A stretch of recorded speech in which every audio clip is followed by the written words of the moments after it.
Okay, tinanggap ni Pinoy yung listahan, and to his credit, hindi ibinalik dahil si Gloria hindi nagustuhan niyang listahan ng presiding justice of Court of Appeals. Ibinalik. Eh sina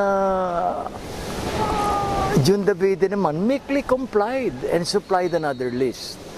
Pero dito, to me, that comment of Noynoy was unnecessary. Dahil parang sinasabi ko, oy, second choice lang kita. Dahil hindi natin alam kung sino ang first choice. Pero nandiyan na yan, sa mundong ito, talagang if you cannot have what you have to like what you have. And definitely, Meilu, as I am told she is called, permit me to call her by her nickname, deserves the benefit of the doubt and deserves our support. Let's see kung yung mga promise reforms masusunod, like masyadong nadidelay ang justice. And I'm thankful to her dahil siya ang nag-pen noong affirmance of the acquittal of Sosimo Mendoza and many others sa Aquila Legis. Ito yung kaso ni Lenny Villa, nakakahiya naman na pangatlong dekada na hindi pa tapos. And my client is being subjected to multiple jeopardy. Dapat yun, dininay outright. Pero binigyan pa kami ng panahon na mag-comment daw.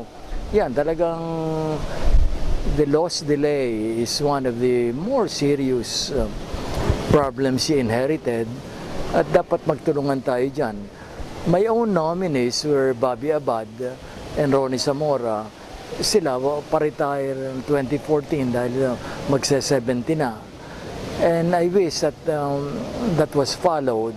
Pero just shows na talagang kayo mga humingi ng tulong sa akin, I'm totally without any influence with the son. Baka dun sa nanay. Pero yung anak, I'm just one of those na kilala niyang nung araw, but I cannot claim really closeness to him.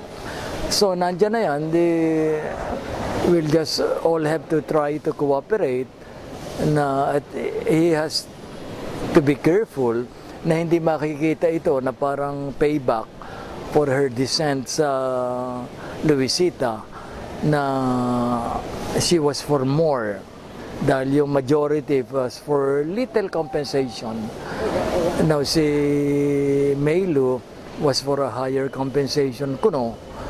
Kaya yan ang dapat maiwasan natin na yung perception na ito'y payback para yung Luisita ma-reverse.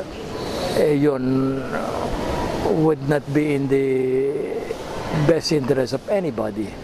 So congratulations Meilu and good luck.